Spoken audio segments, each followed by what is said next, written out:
Shalom, mon fils, que la paix, la grâce, la miséricorde te soient accordées de la part de notre Seigneur Jésus-Christ. Et que tu ouvres l'esprit afin que tu puisses comprendre son mystère et aussi sa parole.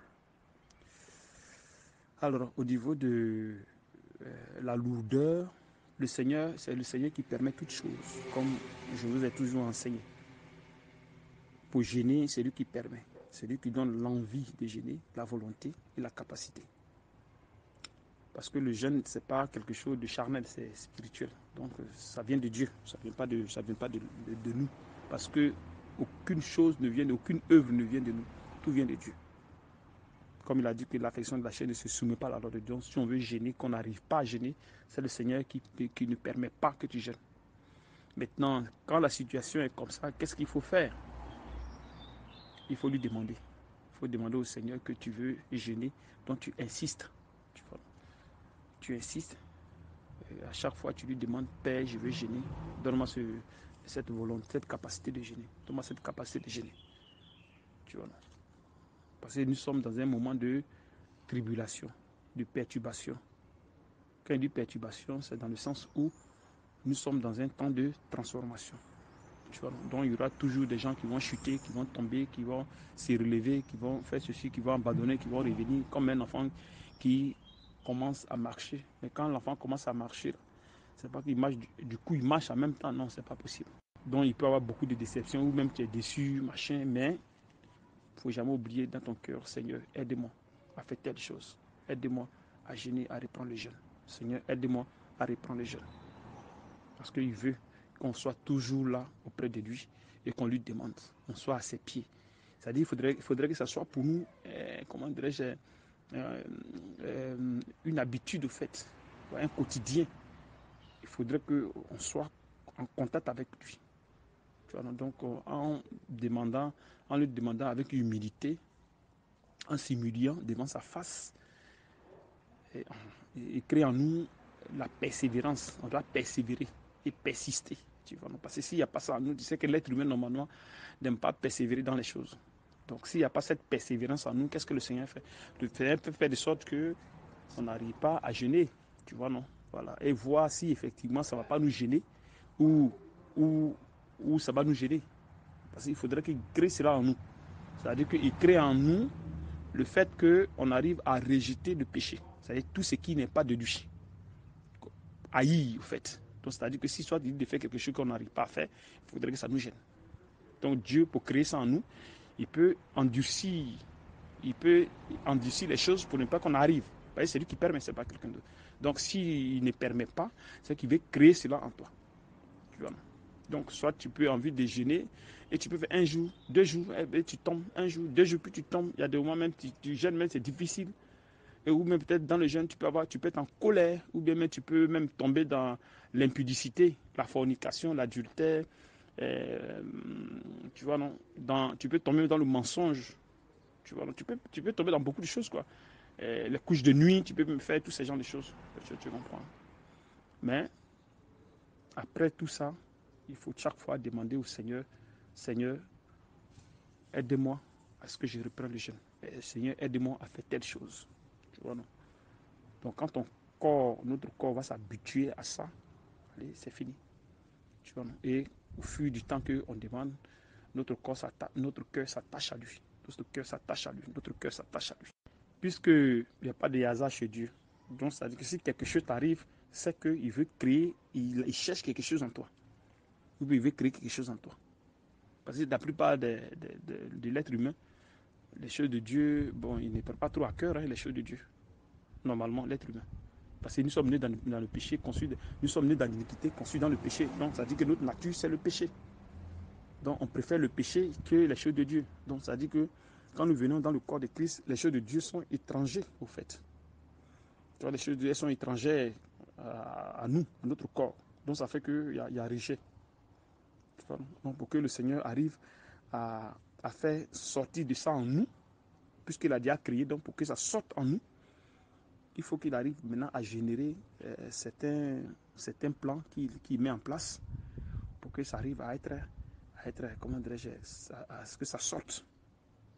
faut que ça sorte, il faut que le fruit sorte, les fruits sortent. L'œuvre sort, ce qu'il a, les œuvres qu'il a créées, il faut que ça sorte, ça prenne vie au fait. Donc, tu vois, non. Donc il peut endurcir pour même pas que tu arrives à jeûner, ou bien un jour, 2 jours tu jeûnes, un jour, 2 jours tu jeûnes plus, jusqu'à ce que bon, ça soit pour nous maintenant un quotidien, que ce soit pour nous normal, tu vois, non. Comme tu as envie de soit donner de l'argent, mais ton cœur refuse. C'est-à-dire donner, pas que ton cœur refuse, tu as envie de faire, mais un moment, allez, tu n'arrives pas. Tu vois, non. Et ça va commencer à te gêner. Tu vois, non. Et quand c'est comme ça crée en toi soit l'humilité de rester toujours à ses pieds et lui demander, Seigneur, vraiment, aide-moi à ce que je fasse telle chose. Il ne faudrait pas que le péché maintenant, là comme ça, le péché, tu commences à haïr ce qui est. Pour que tu haïs ce qui n'est pas juste, ce qui n'est pas de lui, quoi. C'est-à-dire que tu commences à haïr, tu commences à rejeter tout ce qui est négatif, tout ce qui n'est pas bien. Tu commences à rejeter. Donc c'est comme ça qu'il crée cela en vous. Tu vois, il crée cela en vous. Afin que vous arrivez à haïr ce qui est négatif, ce qui n'est pas bien, ce qui n'est pas de lui. Et quand c'est comme ça, le corps commence maintenant à se nourrir de ce qui est de lui. Parce que normalement, nous sommes son ouvrage, au fait. Nous sommes de lui. Donc, nous devons faire ce qui vient de lui. Tu vois, nous devons faire ce qui vient de lui. Donc, ce sont ces trucs-là, c'est comme ça qu'il fait. Et c'est son plan, qu'au fait, pour que ça arrive à être créé, à être, comment dirais-je, à prendre forme en nous, au fait, tu vois un peu. Donc, celui qui n'arrive pas à jeûner, à faire des exercices, à lire la Bible, à faire ceci, à faire cela. À chaque fois, il faut toujours demander au Seigneur, papa, aide-moi à faire telle chose. Aide-moi à faire telle chose. Aide-moi à faire telle chose. Tu vois, non? N'arrive même pas à prier, mais au moins, tu peux au moins prier dans le cœur de 3, 4, 5 minutes en marchant, en travaillant, en faisant ce qu'il y a à faire. Ça devient du quotidien chez toi, qu'en fait.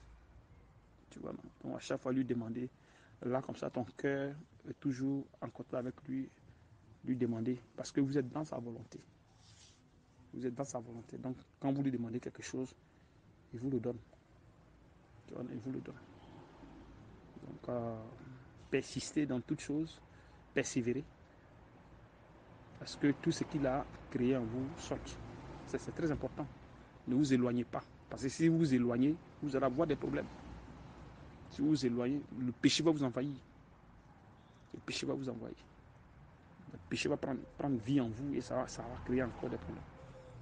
Donc le mieux, c'est toujours lui demander, toujours lui demander, toujours lui demander, jusqu'à ce que les choses s'accomplissent. Donc c'est un peu ça. Courage à toi. Et que le Seigneur vous fortifie. Vous fortifie. Ce qui est de les styles de phrases que j'avais mis autrefois, et vous devez les utiliser. Que ce soit avec moi, que ce soit avec des frères, vous devez les utiliser.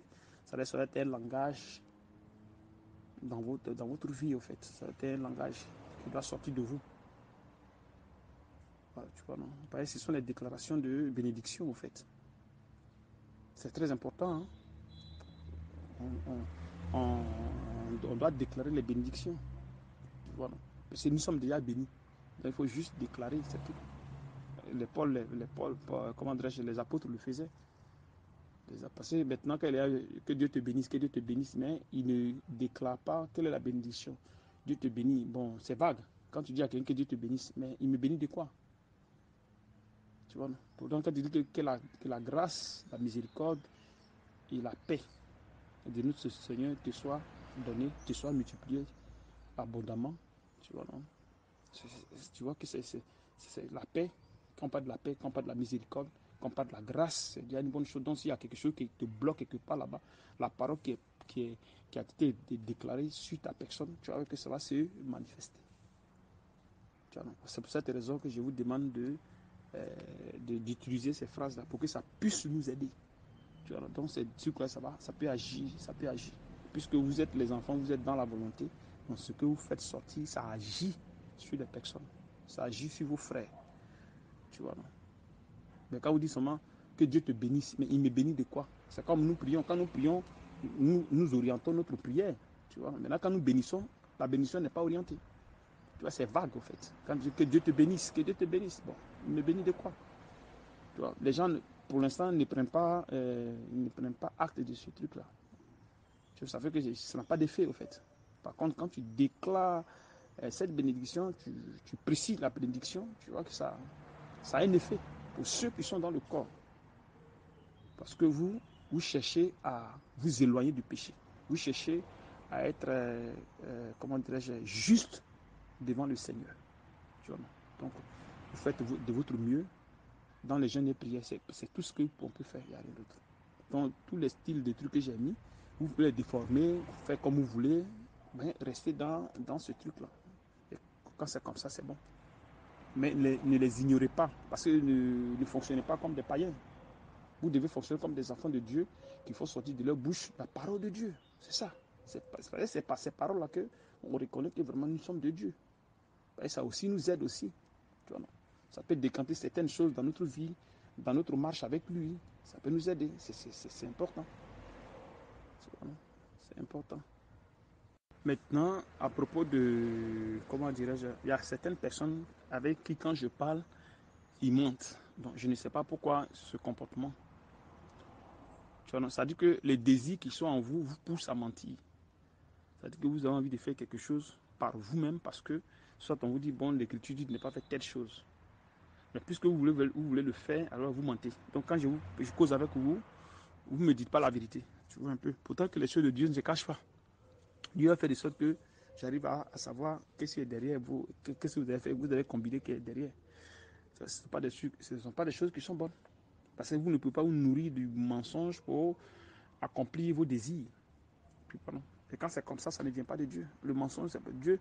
Dieu est le mensonge. Il est l'orgueil. Il est toutes ces choses qui sont pas bien. Vous voyez un peu. Vous avez vu Saphira, comment dire, et son mari, Ananias. Il les a tués à cause du mensonge. Ils ont menti sur le Saint-Esprit. Et vous devez comprendre que si moi je suis devant vous, que je viens vers vous, je vous ai toujours dit que le serviteur est conduit par l'Esprit du Seigneur. Il n'est que seulement un canal. Sinon, nous ne sommes rien. Peut-être vous-même, vous êtes mieux même que le serviteur. Si soit le Seigneur quitte en lui, c'est fini. Il quitte auprès de lui, c'est fini. Il n'y a plus rien. C'est seulement, comment dirais-je, un tonneau vide qui est là. Parce que la connaissance vient de lui, ça ne vient pas de la chair, ça vient de l'esprit. Donc, toutefois que nous sommes auprès de vous et que on parle avec vous, c'est pour vous apporter des paroles de connaissance, des paroles de connaissance, des paroles de sagesse, afin que ça puisse corriger en vous les erreurs qui sont en vous. Donc tout ça, ça fait partie de la construction de votre foi. Bon, maintenant, si vous prenez votre temps à mentir à celui qui est devant vous, c'est pas à lui que vous mentez. Tu vois, c'est là le danger. Tu vois, donc Saphira qui a eu son mari, Ananias, dans Acte 5, qui ont vendu la maison, et ils ont menti par rapport au prix. Donc, vous voyez. Donc le mensonge, qu'est-ce que ça fait après? Le Seigneur les a tués. Vous voyez, non? Donc vous devez faire attention quand vous êtes dans une assemblée où il y a l'Esprit de Dieu. Quand l'Esprit n'est pas trop accentué, bon, vous pouvez faire ce que vous voulez. Mais quand il y a l'Esprit de Dieu, vous devez prêter attention à ce que l'Esprit dit. Parce que l'Esprit prévient toujours, donne des avertissements, ne faites pas ceci, ne faites pas cela, ne faites pas ceci, ne faites pas cela. Et il arrive maintenant un moment maintenant, quand l'oreille est trop têtue, quand il arrive un moment maintenant, allez, l'Esprit frappe. Voilà. Donc quand nous sommes dans une assemblée où on cherche vraiment sa face à être juste devant sa face, alors il y a l'onction qui est là. Parce que plus il y a l'onction, plus il y a sa présence. Tu vois, donc plus il y a l'onction, plus il y a sa présence. Et quand c'est comme ça, on fait beaucoup attention. Parce qu'il peut rentrer en scène, puis tuer, comme il a fait à chose. Ouais, un peu. Donc quand je viens vers vous, que je vous parle, ne considérez pas ma personne, au fait. Voilà. Parce que si vous considérez ma personne, c'est comme si c'était de la plaisanterie, machin. Non, on ne plaisante pas avec les choses de Dieu. Donc prenez les choses de Dieu au sérieux. C'est très important. C'est très très important. Vous savez que c'est notre Père. C'est à cause de lui on est là. Sinon on ne se connaît pas, chacun dans son coin tranquille. Mais c'est à cause de lui on est rassemblés aujourd'hui ici. On est rassemblés, comment dirais-je, auprès de son esprit. Donc pour le respect qu'on lui doit, il faudrait qu'on fasse les choses de manière correcte, avec respect, même si ça ne nous arrange pas. Mais il faudrait qu'on fasse avec respect, avec s'éloigner du mensonge surtout. C'est très important. S'éloigner du mensonge. Et si vous n'arrivez pas à faire quelque chose, demandez-lui. Parce que pourquoi j'insiste et je ne fais qu'insister. Parce que le Seigneur nous fait vivre des choses. Tu vois. Quand il te met à l'épreuve, quel que soit le mal que tu vas subir, lui, il avance avec toi. Comme ce que vous savez de ma femme qui est ici, qui est malade. Elle pleure de douleur souvent. Elle pleure de douleur, elle crie, mais ça n'empêche pas le Seigneur d'avancer avec lui, avec elle. Ça n'empêche pas le Seigneur d'avancer avec elle. C'est comme notre Seigneur Jésus qui a souffert. Il a été maltraité bien. Hein? Ça n'a pas empêché d'accomplir ce qui était les choses. Donc, c'est pareil. Donc, c'est-à-dire que si vous commettez une erreur, une fois, deux fois, puis vous continuez là-dedans, c'est dangereux. Même si vous avez eu le Saint-Esprit, il peut vous tuer, ou bien il peut vous rendre malade, ou bien il peut faire quelque chose qui est quelque chose, tu vois, non? Pour que vous arriviez à comprendre. C'est pour cette raison que j'insiste beaucoup sur ces choses-là. Soyez vigilants et faites beaucoup attention. Ce n'est pas parce que je vais vous faire peur, non, c'est pas ça. Mais je sais de quoi le Seigneur est capable. Parce que c'est beau de lire la Bible. C'est beau de connaître l'histoire de la Bible. Mais de vivre les choses qui sont dans la Bible, c'est toute autre chose. C'est la raison pour laquelle vous devez faire beaucoup attention. Prenez les choses de Dieu à cœur. Quand on vous dit telle chose, prenez ça à cœur. C'est très important. Prenez ça à cœur. Et la seule chose qui peut vous amener à apprendre à ce que vous prenez ces choses à cœur, c'est le jeûne et prière. Parce que si vous éloignez du jeûne et prière, vous êtes foutu. Et que vous mettez en vous l'orgueil, la rancœur, ces genres de choses, c'est des portes ouvertes. Si vous mettez les gens dans votre cœur, c'est des portes ouvertes. Vous commencez à chercher la comparaison, ou bien ces genres de choses. Non, vous ne devez pas faire ça. Vous devez vous éloigner de ces choses-là. C'est très, très important. Parce que ça peut vous créer des problèmes. Et quand c'est comme ça, ça vous affaiblit. Vous laissez une porte ouverte et ça vous affaiblit. C'est pas bon. Donc vous devez faire beaucoup attention. Prenez les choses de Dieu au sérieux. Parce que c'est pour ça que nous sommes là. C'est la raison pour laquelle nous sommes regroupés ici. Sinon, chacun a sa petite famille, chacun a sa petite vie. On ne se connaît pas, machin. Mais vous devez comprendre que si on est ici, c'est par rapport à quelque chose. Le Christ, lui seul. Lui seul. Et vous savez que c'est notre Créateur. Donc, nous devons avoir du respect comment dirais-je, à tout ce qu'il nous dit. Voilà. On doit avoir du respect à ces choses. C'est important. Et je sais pourquoi j'insiste là-dessus. Parce que quand il y a ces gens de choses, il y a trop de légèreté. Qu'est-ce que le Seigneur, il rentre en scène, il tue. Pour que vous preniez conscience. Ça a été le cas de Ananias, Acte 5. Mais quand il a tué les deux, il y a eu la peur. Donc les gens ont commencé à avoir peur. Donc le fait d'avoir peur déjà, tu vas commencer à t'accrocher à Dieu. C'est comme ça qu'il fonctionne. Donc les plaisanteries et autres, qu'on essaie d'atténuer ça un peu, enlever ça dans notre cœur, demander au Seigneur qu'il nous enlève cette plaisanterie qui dérange notre cœur. C'est pas trop intéressant.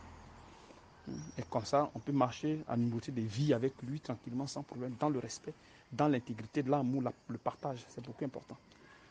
C'est beaucoup important. Maintenant, vous qui travaillez, faites un effort de pouvoir aider les frères du partage.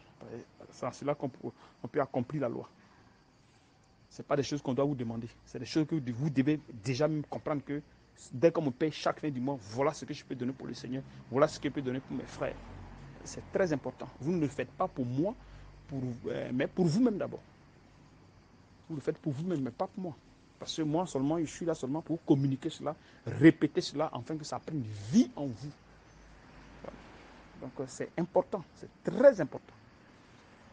Que le Seigneur vraiment te bénisse, et qu'il te fortifie, et qui t'ouvre l'esprit, afin que tu puisses comprendre vraiment ces saintes écritures. Et aussi à vous qui allez écouter ces choses-ci. Que le Seigneur vous fortifie, et qui vous garde, et qui vous donne la force de pouvoir tenir dans cette marche-là.